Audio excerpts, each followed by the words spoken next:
Mare, thank you so much for being on the Soul Rose Show. And thank you to our mutual friend, Melissa, for connecting us. Well, I'm really honored to be here. I think this is going to be a very fun conversation, Shuri. And Yeah, I am saying your name right, Shri, Shuri? Shri. Yeah. Yeah, great. Yeah. When you and I talked however many couple weeks ago, I had taken some notes and then you sent me your books and I've had some time to do some reflection on our conversation, which was, we actually went really deep, really fast, which I appreciated. Yeah, we did. We just leaped right into it. We totally did. And so I have these great notes, but also when I got your books after the fact, I was like, ooh, there's even better stuff for us to explore. But today we're going to just dial in on um, who and what Mother Gaia is.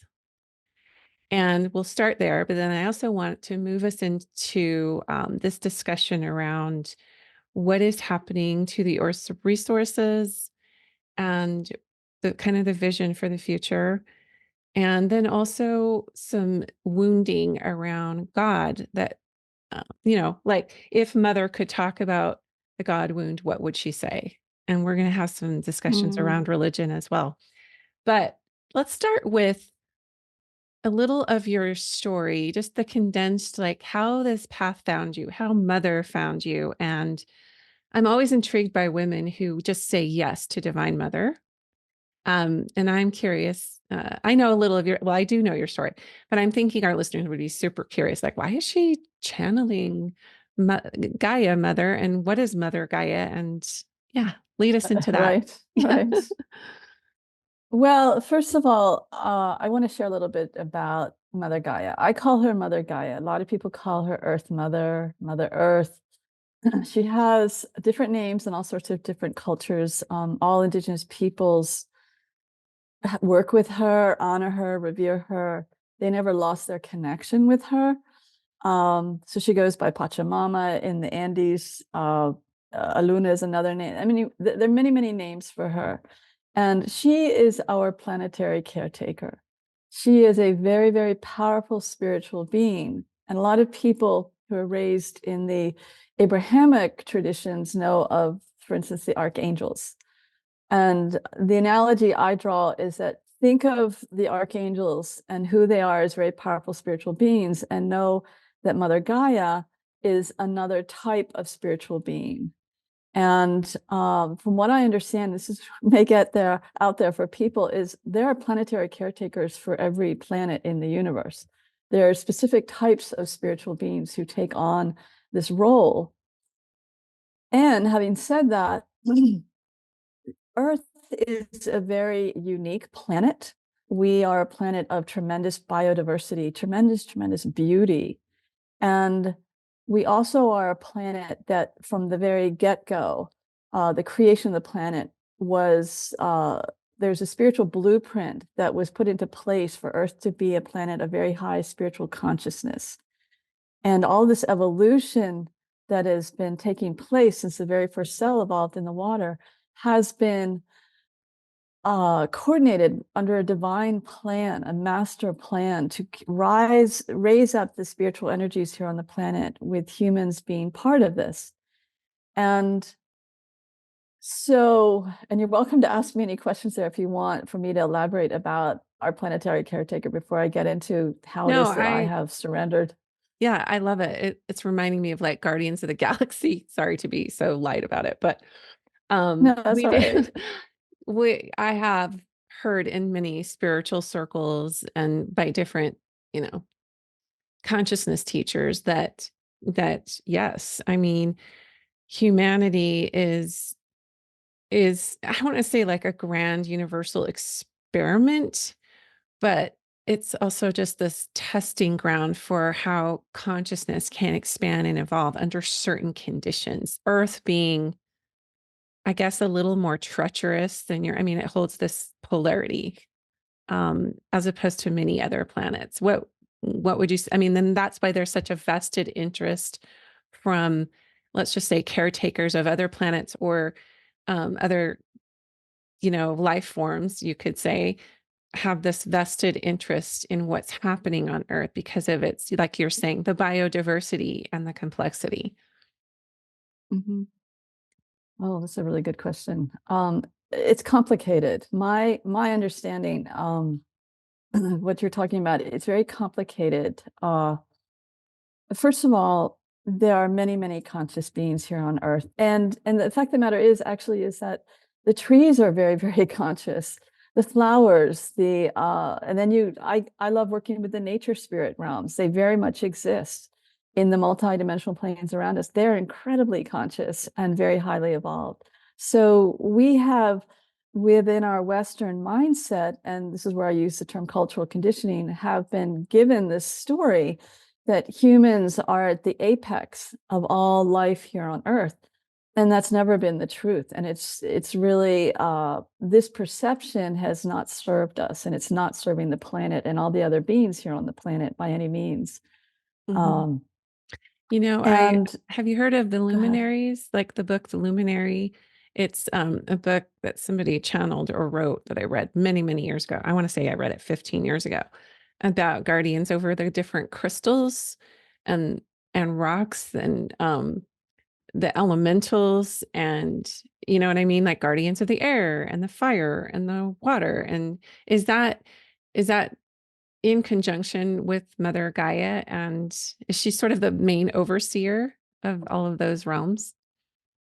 Oh, uh, Sorry, I'm asking really no, complex I love your questions. questions. I love your questions.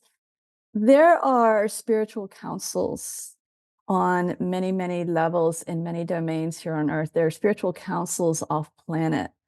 And the elementals that you're talking about, the luminaries is an interesting term. I didn't read that book. And if I understood what you're asking, there is, for instance, within the water realms, there's a king and the queen elemental over the water realms. And they're not hierarchical the way we think of hierarchical, and yet they still are the overarching beings that within their realms, there are many, many other water nature spirits.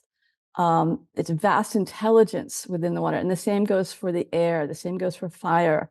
There's a, mother of fire, father of fire. Mm, Uh, and then there's, mother of earth, but that's not earth mother. That's a different elemental sort of king and queen. And here's an interesting side fact that's very important actually to consider at this time is that a lot of the extreme weather that's happening these days is not just because of climate change due to rising CO2 levels. It's because these elementals, who are very powerful spiritual beings, are whipping up the energies within these storms to clear the denser energies. mm, They're constantly coming in because we humans are really good at getting caught up in our drama trauma, which is something we're going to touch on more, I know, in this interview, of why are we so caught up in our drama trauma? Why are we so caught up in our fear and anxiety and sense of lack? And these energies get mired in the multidimensional planes here on Earth. And so these really big storms are clearing the energies. mm. And it's all making way for the rising of the energies on the planet, supporting that so that we can make the shift that we're in the midst of to a new Earth, to a new, what people call the ascension. Yeah, I'm that narrative flies in the face of a punitive God who's destroying the earth because we're so evil. Um, and Oh controlling gosh. the elements and the seas. You know what I'm saying? I was actually Yeah. taught in my religion of origin that Satan has control of all waters of the earth. Oh Yeah. my gosh. When I That was is so I know, bizarre like to when me. I was serving a mission for the LDS Church when I was in my early 20s, and we were not allowed to go near water for that reason. So Oh, that makes I me just, so sad I because know, water right? is The so water's so sacred. nurturing, and yeah, yeah. I And if yeah, mother, there was no talk of mother, just being clear here, right? yeah. No talk of mother. Yeah, yeah. Yeah. Yeah. Okay. She So she got no, you go ahead. no, I was just going to say, just to sort of, I know we're trying to give language to these powers and forces and roles that these powerful beings play.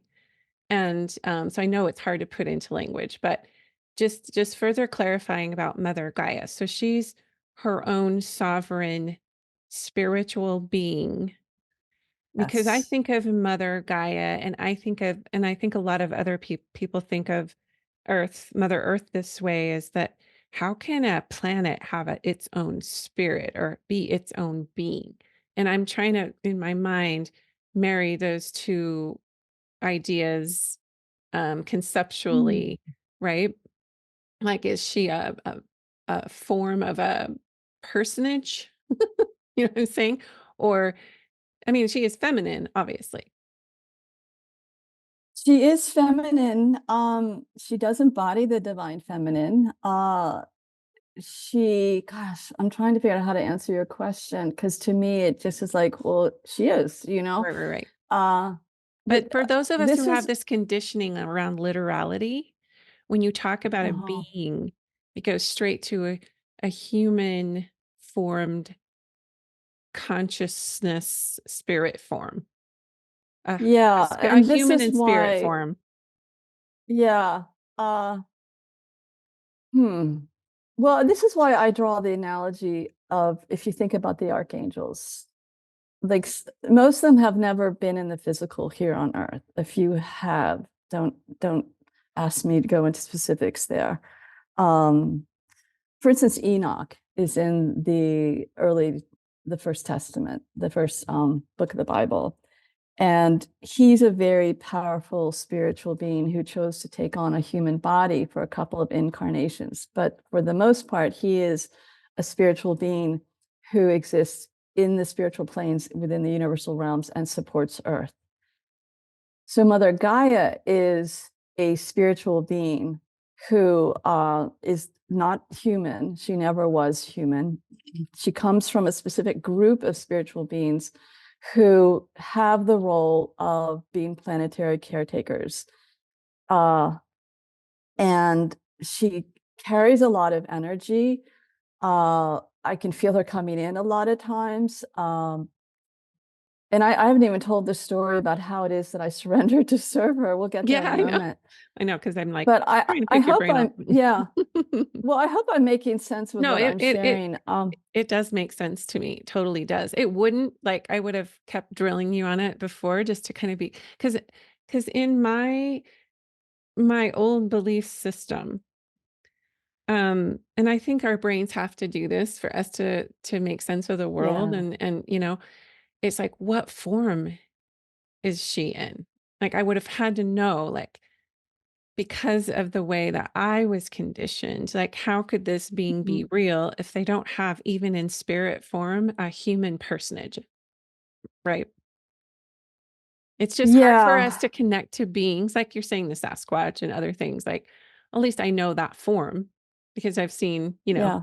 whatever, the art and the pictures and whatnot. But for what we're talking about, um, for people to connect to to Mother Gaia, it's hard to Mhm. connect if we don't have a semblance in our mind of what form she is in.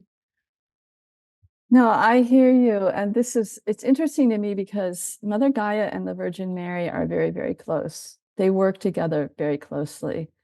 And yet it's very easy to find a statue or an image of the Virgin Mary. I mean, I actually wear a miraculous medal around my neck that represents Mhm. the Virgin Mary, but I also wear a turtle. And the turtle represents Mother Gaia in a number of different native traditions here in North America for Turtle Island. Mm. So, we use symbols. Native peoples use symbols for her. Uh, she Some people draw her as a human looking body, and there was a parquet ad. I don't know if you remember this, many many years ago. I kind of The dating butter myself here thing? of, yes, it's like it's not nice to fool Mother Nature, and they Yeah. give her a parquet and tell her it's butter, and she tastes it and she likes it, and then she's told it's margarine. And in Mhm. there they have her as an actress wearing a poofy blouse and a frumpy skirt. But this is where it's really important for us to do what we can to expand our minds, expand our imaginations, because even outside of Mother Gaia herself, we are surrounded by all these spiritual beings who support the vitality, all life on the planet. And there are people that I know personally who can see nature spirits. It's So I would say that's similar, although Mother Gaia is much, much bigger. okay. Yeah. Yeah. That's in my mind, I just see like I'm just going to show this to everyone who's watching on YouTube, but I have this beautiful, like I have 7 archetypes on my wall in cards, like images from different card decks I have. This one is Sophia, um, which is mother of all, mother of the universe, Mother Sophia, she's different than Gaia, but I need it. Mhm. And she's in a rose in the universe in this card. This is a Rebecca Campbell deck from the rose deck. Mm. Oh, And for me, beautiful. I just have to see the symbol like you're talking about. I have to look at it so that I feel that connection visually to who I'm communicating with. Well, And this is just one artist's it, rendition, but for me, it resonates because it's a yeah. rose and that's my symbol in my archetypal, subconscious. That's the symbol that resonates for me. Well, you have one of my books next to you there, Yes, right? I The do. Great Mother I Bible. do. Will you show Yeah, great that? image. Because that image is what Mother Gaia, when I was working on that book with her, because that's a series of conversations with her, and people can't see it right now because I'm talking, unless you have, I don't know how you No, have I your have it. screen It's a set up, gallery but view. Yeah, they can see it. oh, Yeah. great, perfect. So she wanted that image. She wanted the wrinkles in her face. Mm, She wanted to be seen as just embodying so much love toward all life here on earth mm. and toward this glowing orb, which is the new earth coming in. So if that helps you to use to look at that It's image and like say, she's my there's Mother grandma. Gaia. Yeah, like it really, yes. Okay. Yes. And it's so funny Beautiful. because I think even in the email, I'm like, I just read your grandmother book. You're I like, know. And I'm like, oh, I don't know what grandma. book she's talking That's about not what it's there. called. Yeah. But that was, yeah. Yeah. Yeah. That's So perfect. yeah, that makes sense because I study depth psychology, Jungian and archetypal, um, how our subconscious speaks to us through symbols. Exactly what you're saying. Yes. We Yes. see it. You even say the word archangel, and immediately I'm like, oh, yeah, okay. I get what they mean to me in my brain, in my mind, what I see, which is not Mhm. wings and a sword. It's different.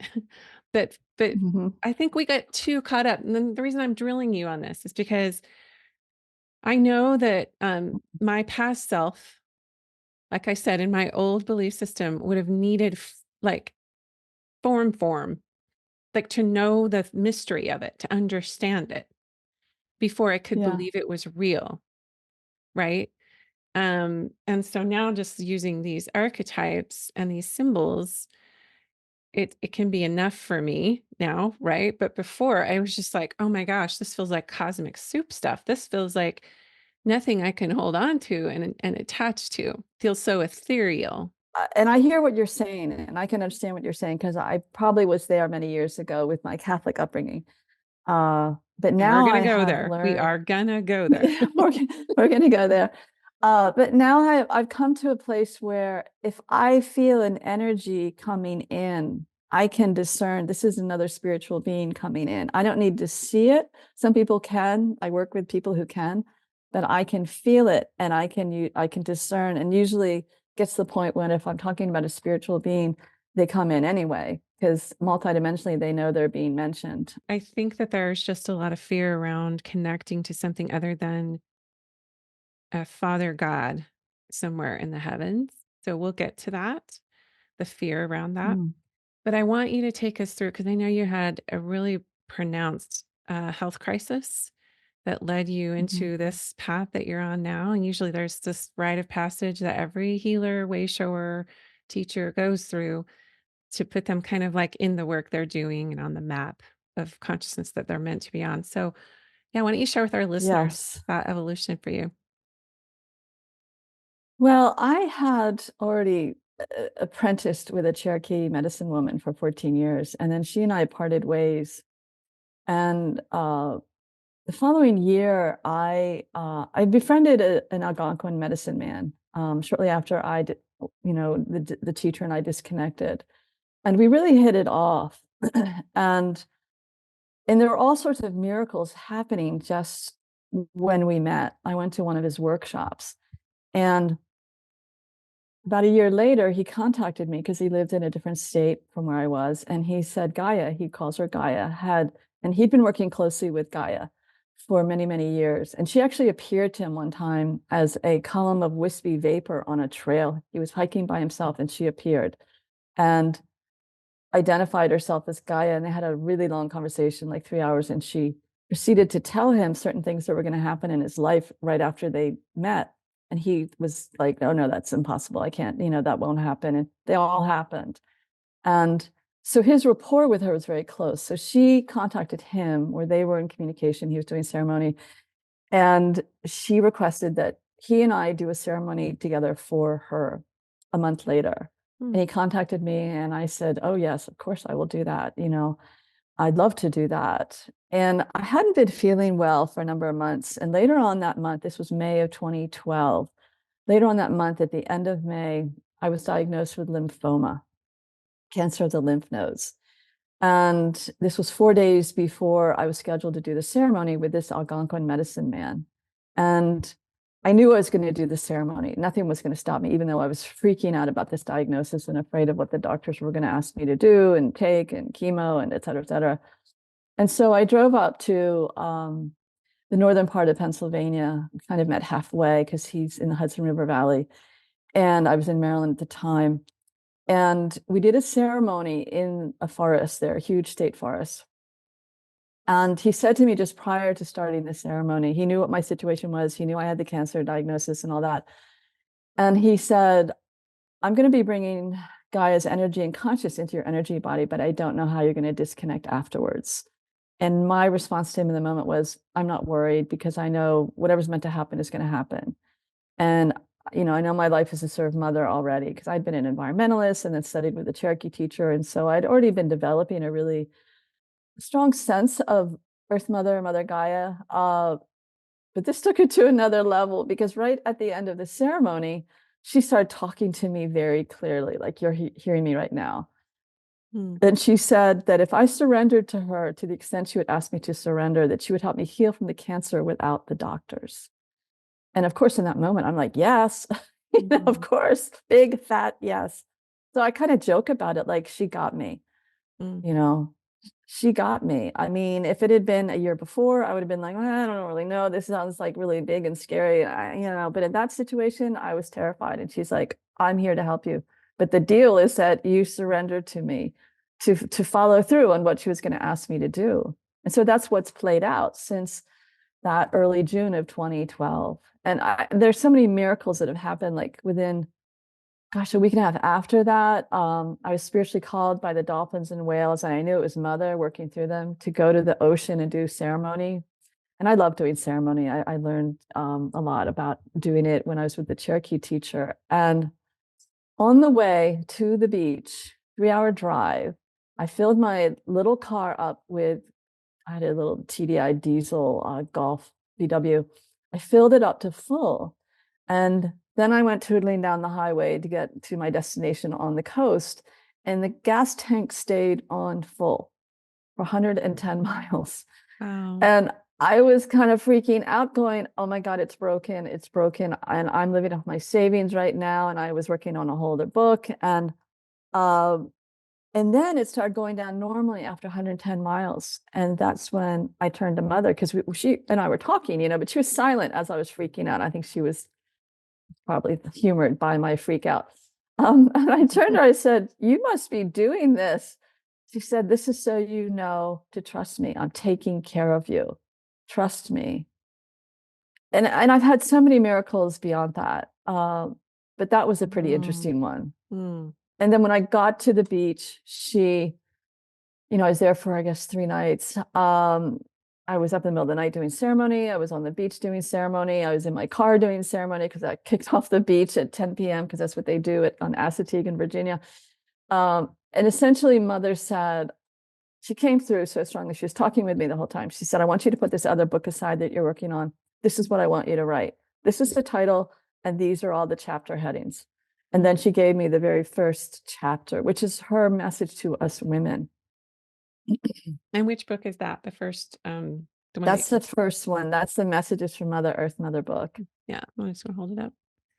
Yeah, I So have that that. was written in, yeah, that was written in 5 weeks, the summer of 2012. I like the It was this, format that you wrote these in. It's so relatable because you have kind of this fictional character named Sarah who's having this conversation with yeah. Mother Earth, which is very much paralleling your own. Yeah. I love Well, putting it in the second person like that, I really liked. well, Cherie, it's the only way I could have done it because it was freaking me out that I am talking with Mother and I'm writing a book with her. It was freaking me out. Mhm. And so Mother's like, well, we'll just come up with a character and her name is Sarah. And then I found out afterwards that Sarah is in the Bible. She's the first woman who's talked about in, Sarah of all, the Old yeah. Testament. Yeah. Mhm. And I went, oh my gosh, there was no coincidence with that. But Mother said, use the Married to name Abraham, Sarah. no less, when we're talking about the Abrahamic religions. There we go. Oh Yeah. gosh, I'm getting energy on that. Interesting. Mhm. He's Um, probably one of the so most misunderstood figures in the Old Testament, but go ahead. Yeah. yeah, I'm certain that's true. And I know there are a lot of misunderstood ones, especially all the women. Um, yeah. So Their history is that's not part of the conversation. yeah, yeah. Yeah. Yeah, they were rewritten from a patriarchal lens to fit the narrative of the Roman Catholic Church, their hmm agenda. Yeah. Yeah. Yep. Yep. Yep. Many, many rewrites and edits I'm and just picturing you yeah. in your car, in your little Volkswagen, going to the beach and having this conversation with Mother, and I'm like, that is so cool because there was a properness, a propriety about connecting to the divine in a certain setting with a certain, it's like, contextually, we weren't taught that mother could meet us where we're at. We weren't even taught that there wasn't, we couldn't even, there was no place Yeah. for that in the paradigms, Yeah. yeah, that we all grew up in. I mean, honestly, one of the best ways I work with her, one of the best places is in the bathtub. Mm. I've had profound spiritual experiences in the bathtub because I do water ceremony. I bless the water. I call on the spirit teams to bless the I pour sacred water in the bathtub, But and don't you it's a know Satan ritual. has control of the waters? Weren't you ever told that? No, I'm just kidding. Oh gosh, that's so Don't like sad. That's yeah. so sad. No, he doesn't. I Let's just know. put that out there, is he Yeah. does not. It's not happening. Never did. I know. If anyone could see my eye roll right now, it's like, mm. Well, and I'm thinking of the whales and the dolphins because I work with them spiritually, and, they're like, "That is so ridiculous." Absolutely ludicrous. Okay, so Yeah. you do these ceremonies, and I'm a huge like I think that the kind of the wave of the future will be women sitting in these sacred circles and men too, and doing these ceremonies that, you know, I guess you could say have been labeled paganistic from a very, ignorant lens. Paganism Mhm. is, well, you probably know the history that the worship, quote unquote, worship of earth was paganism. And the churches hated any kind of nature connection or any kind of these elementals or anything working with that. They deemed heretical. And so that's why there isn't this nature connection, this very natural connection. It's been like, no, you have to do it this way to get to the real source. Yeah, and, the word pagan actually means from the land. All of our Yeah. ancestors were pagan, so to speak. To me, It's just I don't indigenous. use it. Yeah, it just means indigenous, Mhm. and my sense is that, I mean, yeah, patriarchal religions, it was all about control. It was all about making sure that people were complying with what the state wanted them to do. And the state took over the church. And it was never at all what Christ was about when Christ was born and taught and did all the miracles that he did in Israel when he was alive. And Christ actually revered the divine feminine. Mary Magdalene and the Christed one were very, very close. Yeah. And Yet all of his teachings, almost all of his teachings, have gotten really warped and taken over by powers that be that want to control. Uh, Mm, and and I think that these powers that be, they were afraid. They were afraid of the powers of these healers, these medicine people, these shamans. And yet the irony is, and I spent a winter actually researching the historical Jesus because my very first book, which I didn't send to you, which I should have sent to you, called If I Gave You God's Phone Number. That book took me 7 years to write. And that was before Mother Gaia came in so strongly into my life. mm, Um, but that book is based on the question, if I gave you God's phone number, what would you do with it? So I interviewed Christians and Jews and agnostics and a mm, Cherokee medicine woman I was with, an Afghani Sufi, people who were spiritual but not religious. It was very, very broad, very, very open-minded look at the question of God and what do people think about who God is and what would they want to talk to God about if they believed in a God. And fundamentalists would come up to me because I promoted the book all over the country. I was at the front of Borders and Barnes and Noble and doing book talks and talks at very open-minded churches, Unitarian churches. And but in the bookstores, the fundamentalist Christians would come up and they were so offended by my book once they started to get a sense of what it was about and just started raging at me. mm, And that was kind of the mm. exception, but it happened enough that Yeah. that I spent a winter. At the time I had a gardening business, so I'd work in the growing season, promote the book, on the side, and then I would spend the winter to write or read. And so there's a well-known historian out of a university. I think he's probably retired now, and I can't place his name. But he's written a number of books. One of them is called Meeting Jesus Again for the First Time. He Mm. talks about how Christ was a shaman. Yeah, I've And heard at that. that time, yeah, in that time in that part of the world, all over the world, actually, every village had a shaman, and they were performing what would be called miracles, but they were doing shamanic work. And when I Mm. read that, I went, bingo. You Same know? with, yeah, I've read like Wisdom Jesus by different, yogi masters and even the Christ Buddhists, and like how Christ was literally going all over the world to gather these wisdom teachings and meeting with indigenous Mm, people and just yes, learning the ways of the yes, spirit in all its forms. And that yes. Mary Magdalene, when the seven devils that he cast out of her, was actually clearing her. He was doing a wisdom, sort of like you're saying, sort of a shamanistic wisdom type of clearing for her, as opposed to her just being so evil that she had to was possessed by seven demons, right? The deeper teaching of that is that she was at his feet learning these traditions and that she had this desire to be attuned in that way. You could call it a kundalini awakening, call it many things, but that yeah, he Mhm, was facilitating that for her. And if you look at some of the Gnostic mm, texts, they're very reflective of this wisdom Jesus, as you say. But mhm.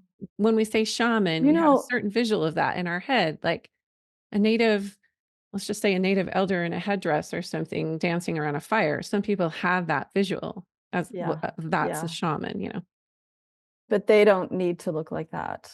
No. I mean, honestly, some of the work I do is shamanistic. I don't dance well, I do sacred fire ceremony, it's true, but Yeah. I don't think I embody the image you were just describing. No, but But I I have wanna met share that. so many people who are connected to Christ Yeah, and Christ consciousness who do this kind of work. And like you were yes, saying, there's vitriol coming from these fundamentalist camps, which is the antithesis of love, by the way. It's instant judgment, it's fear. It's not the way exactly. of Christ. It's not inclusive. It's very fear based. And having come from a background very similar to that, I will tell you that they think they are doing the right thing by calling you out. They feel it is that Christ has sent them on a mission to call you out because you're practicing heresy and you're not connected to the one divine creator, which is a man, Yes. a God, and not to diminish that. I do have a respect for people who are in that camp because they are fully convinced they are doing the right thing. They're very blind to that they're operating in a fear-based reality. So they're I think projecting what that you're fear. touching on, yeah, what you're touching on is how powerful dogma can be Absolutely. and how people can be convinced that they are doing the right thing, even if it is not coming from a place of love. It is certainly not coming from a place of oneness. And there's no compassion that's within their actions and their thoughts. And it's very tragic. And it's been playing out for hundreds and hundreds of years. And it has played out in how it's interesting because the roots of it in some ways, well, I don't know if I can go there. I was going to say the roots of it lie in, when somebody's really different than us, we're concerned, we're afraid, we feel a little Yeah, threatened. And there are sociological studies on that when, people living in tribal villages and a stranger would appear on the edge of the village, there was always kind of little concern. Is this safe? Is it not safe? right, But it's gotten, and this is where if anything is coming from a place of fear, it's not coming from the truest essence of spirituality that's for the highest good. right. It's not. Well, and there's they even, we're taught to be a God-fearing people. And people conflate that word God-fearing with like trembling for God and bowing and I'm so nothing next to you and like and so they've taken that mentality into their interactions with others and they feel like they are the God status because they have all the answers and they're holding all this truth and that those who are opposed to the truth they hold should fear and tremble also. Does that make does that make like I didn't put this is part of my deconstruction process from a very high demand Yeah, ideology that I was raised yeah, with. yeah, It's yeah. a very militant type of way of going about things. I just again, I just send It's compassion to that, also but I also want to call it out because it really does hurt a lot of people. It's hurting us more than it's helping us advance spirituality on the earth. yes. I mean, that was one of the things that came forward to me again and again was the arrogance of these fundamentalists who were so offended by my book and making me wrong, making Mhm. what was in the book wrong, making other people's belief systems wrong. Uh, Yeah, it's a and smugness, it's an arrogance, and Christ had strong words about that with the religious leaders of his time. yeah, but it's funny because I'm hearing Mother talking to me right now, and Mother loves all of her children. Yeah. What she also has a broader picture of that very few of us have is how it is that my Cherokee teacher called it, the angry God religions, which is how it's written into the Great Mother Bible too. Mm. The angry God religions, because the creator was never, has never, will never be an angry being. It's just He's not. not mad at us. That's how, Like, God's mad at yeah, you was kind of this thing that got ingrained in me when I did something wrong. God's mad at you, or you disappointed Jesus, or you made Jesus sad, or Heavenly Father's, you yeah, gotta repent. and And it's a then you never get caught ending. up in the guilt and the shame, and you're never good enough, and you're always in trouble, and especially if you're a woman because you're dirty, because you have moon cycles, it just goes It's so on and on and much. on to diminish us, and, like, I have a friend who just put a book out about how we are all divine sparks. We're Mm. divine sparks. Yeah. Every single one of us, we all embody the creation within us. We embody mother within us. Mm. And if we only knew that, to me, the truth, and I'm always leery if someone says the truth, this is the truth, but I'm just going to Capital word it T. this Yeah. way. To Yeah. me, yeah, to me, the truth is that we are so loved. We are so incredibly loved by all of these spiritual beings. Mother Gaia loves us hugely. Sophia loves us hugely. I call her the creatrix, the great divine feminine of the Mm. universe. The creator loves us hugely. Our ancestors love us hugely. It goes Yeah. on and on. The archangels love us beyond, it's all beyond words. Yeah. And And yet we, oh, yeah. I feel like the greatest lie that we've been sold is that we are separate from all of that love, that we have to earn it yeah. through our And worthiness. that's where I just encourage people to open the door. Mm, open the door and walk through and know that the love is there, mm. you know? I think that would be my response to the fundamentalist camp as well. Like, just reflecting back to them, love, right? This is just Mhm. so interesting that you feel so strongly about this. You must care so much about humanity, and I can relate to that because I care so much too. In fact, my heart is so full of love. So full of love for our Mm. planet, for humanity, for God, and just handing that back to them for them to, you know, that I feel like that's what Jesus would do. He always taught in parables. What we have, the writings in the New Yeah. Testament, he never gave direct answers.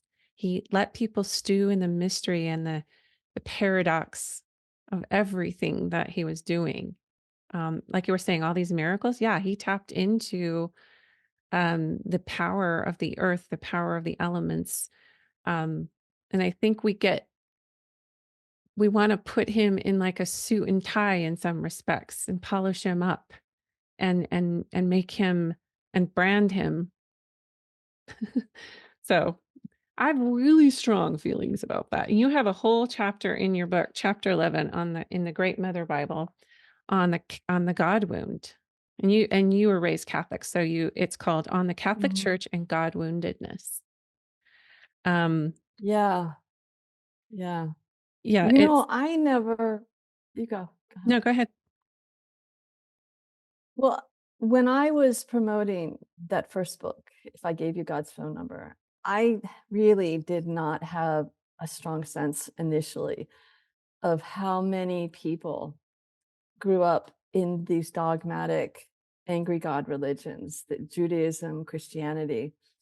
I didn't run into that many Muslim people, but they're a lesser percentage of our population. I did interview a Sufi man in the book, but anyway, and then when I started doing talks at Unitarian churches and I would say the word God, people there was like a trigger reaction, like people were It's a repulsed if I huge even trigger used. for yeah, it can be a Yeah. huge trigger for people. Yeah. Oh, it's tremendous, and it's very unfortunate, and unfortunate is not even the right word, that's putting it too mildly. And that was when I realized that there's a I don't know what percentage of our population, but there are a lot of people who are God wounded. And it's not that God wounded them, it's that the dogmatic religions in which they grew up taught them a form of God, which is what we've just been talking about, that is very fear-based, controlling. Um, you're never good enough. You know, it's kind of like Santa Claus, and you're going to get a sack of coals if you're Yeah. judged by Santa Claus to have been Yeah. not the greatest child.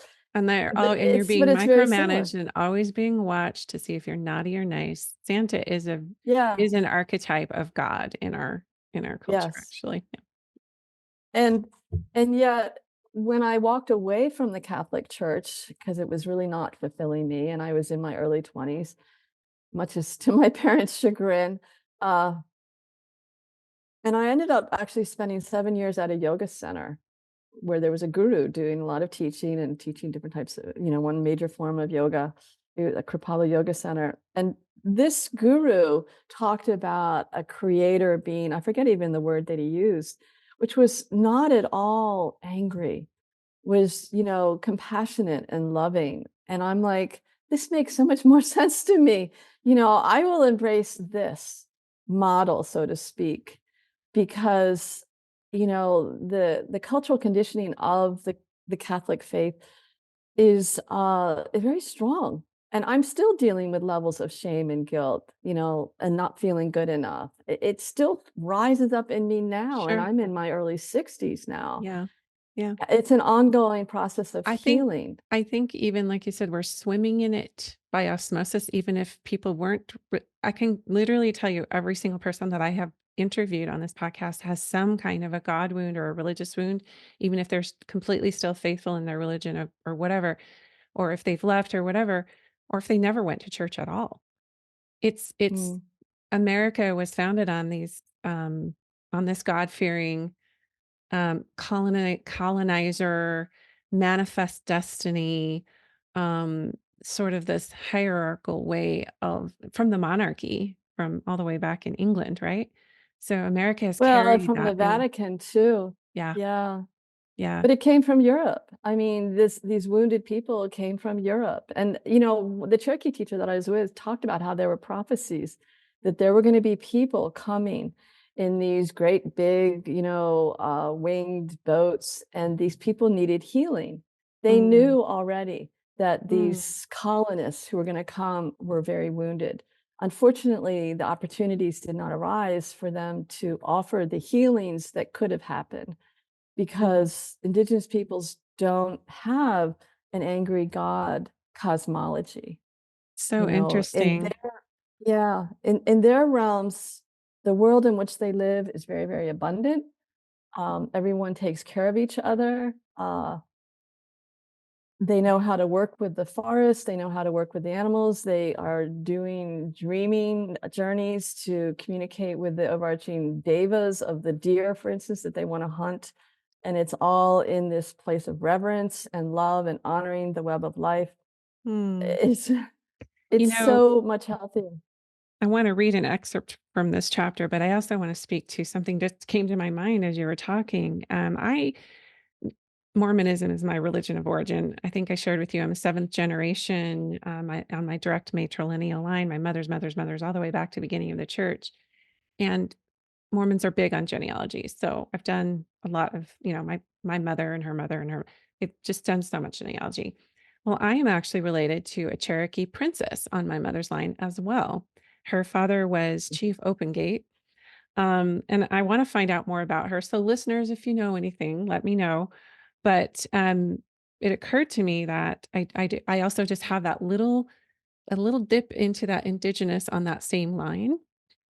And she actually married uh, one of my great something grandfathers who was member of the Church of Jesus Christ of Latter Day Saints. So Mhm, mhm, I'm fascinated by how these connections happen in our lines, and that we are the embodiment that, like, I can say, oh yes, I have this Mormon heritage, but what about this other, and what about that, and what about my European ancestry, and and that's why I felt followed. I think I shared with you the Celtic rose lineage in Ireland and Scotland, which is also a big part of what I hail from genealogically.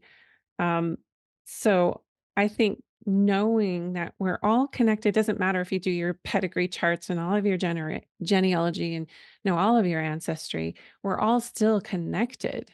We're all still in this, like you call it, the web of love or the web of life, um, mhm. by birthright. We're all connected to each other. Yeah, and we're connected with the trees. We're connected with the water. Mm, We're connected with the animals. mm. We could not live if it weren't for what is provided for us by all of these. I call them the sacred seen and unseen ones. I want to read these two paragraphs while we were talking about the God wound. Okay. This is part of what you wrote here from Mother.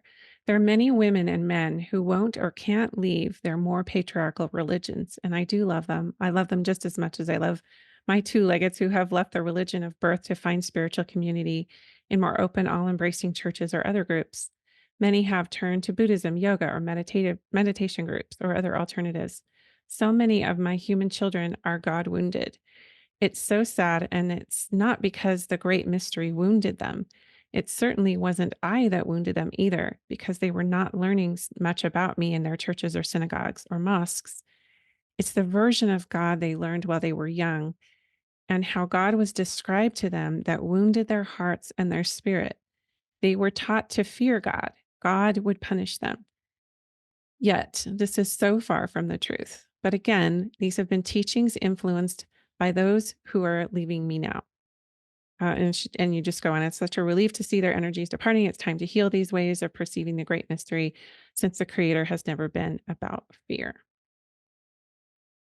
only Mm, about the divine love.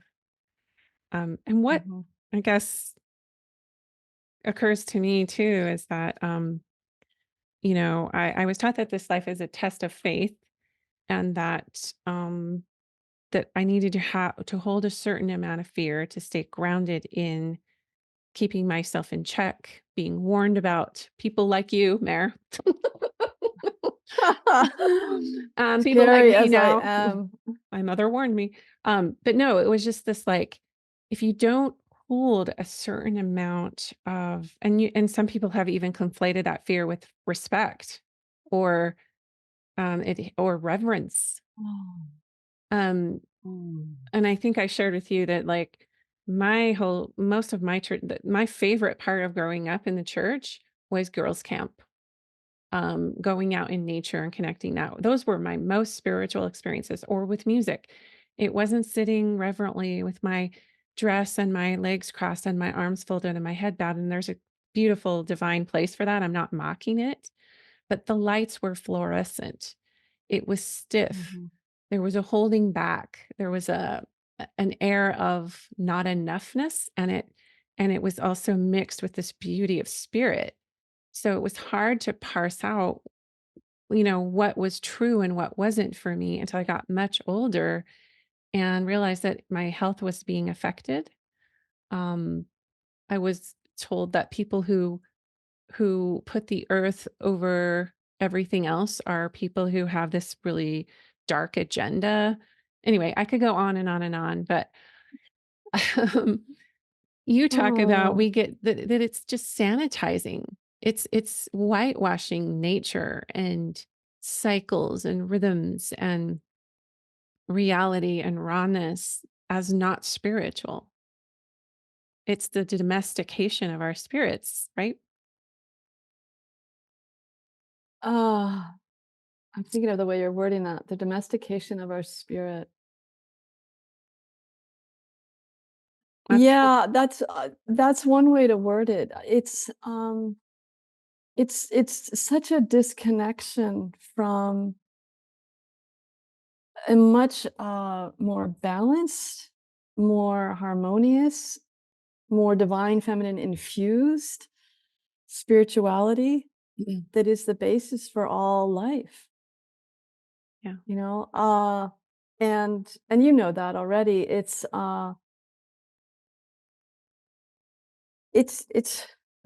kind of at a loss for words right now because my head is spinning a I little know, because I mine too. haven't delved, so yeah, I mean, this is where I have arrived. I'll word it this way, is that I love the creator. I I don't really know exactly who the creator is. I love the term the great mystery because to me, if we're incarnate in a physical body, we don't fully understand. It's only when we pass over and we're in the spirit realms that we can start to understand the complexity, the intelligence, the tremendous love that is embodied in the creator. But I also believe in the creatrix, which is part of the great mystery, but and this is where it gets a little hard to define for me, and I'm still not, I'm still there in the great mystery end of things.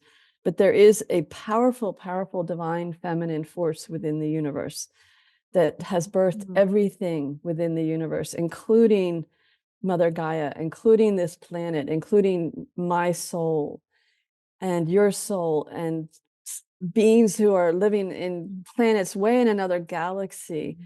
And within all of this is this huge web of love.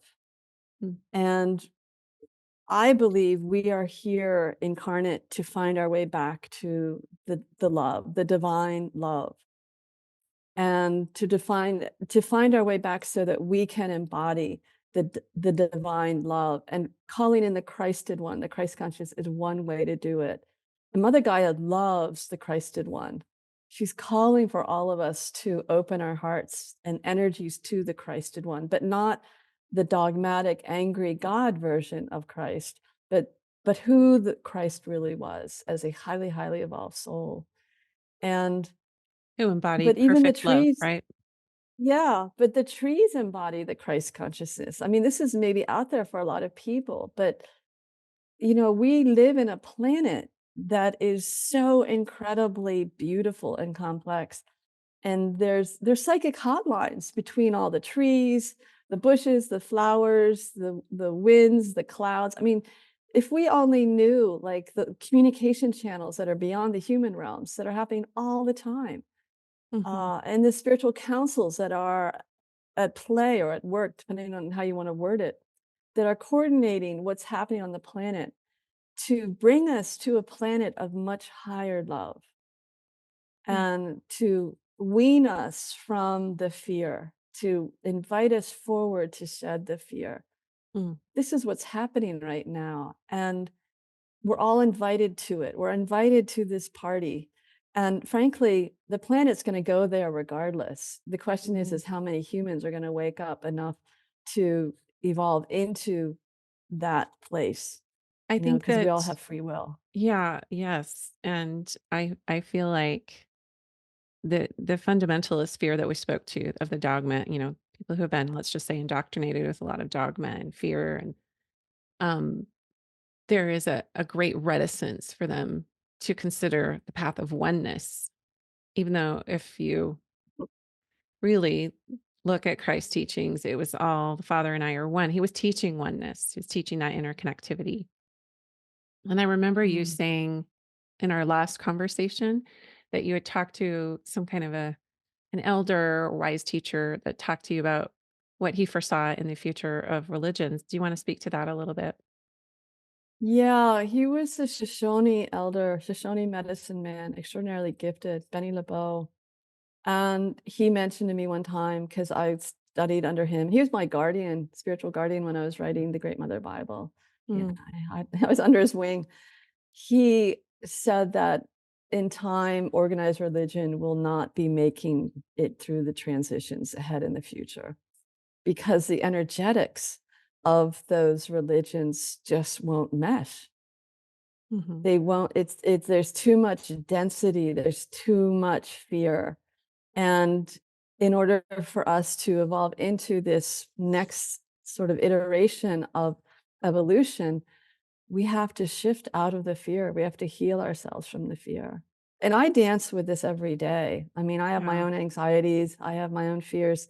And then because of my spiritual practice, so I'm able to start to tap into, rising up above it and healing it. Whatever is in within me that's wounded enough that draws it in.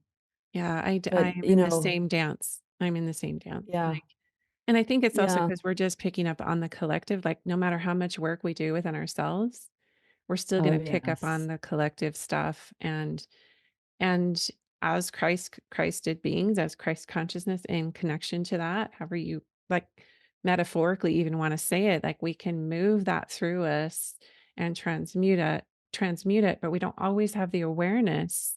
Like, we're all doing when we do the work for ourselves, we're doing the work for everyone.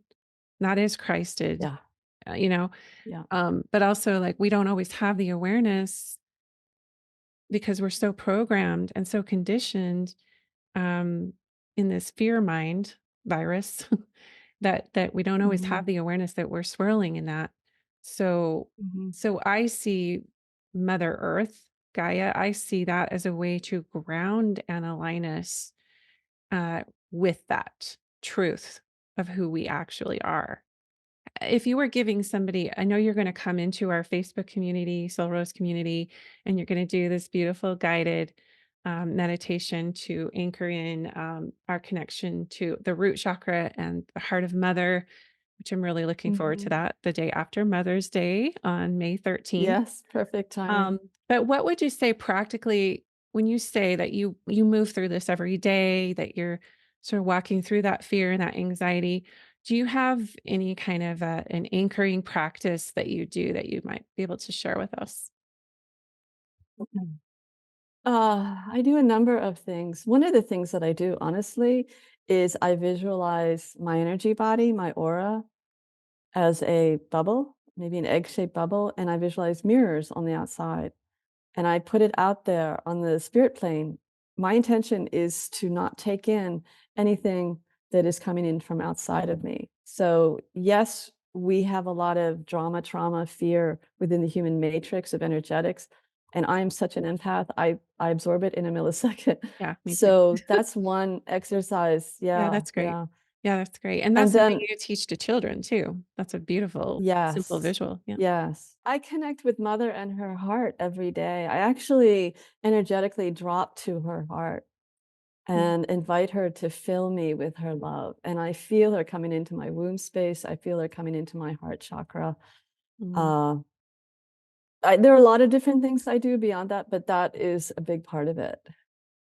I we just started our women's wisdom circle, and that's one of the things that I'm having our participants do together is to anchor right into Mother Earth by dropping in all of our thoughts through into our heart and down into our womb space, out through the root chakra into Mother Earth for that connection. And I Mhm. think people can just get creative, right? Whatever Yeah. visual works for them.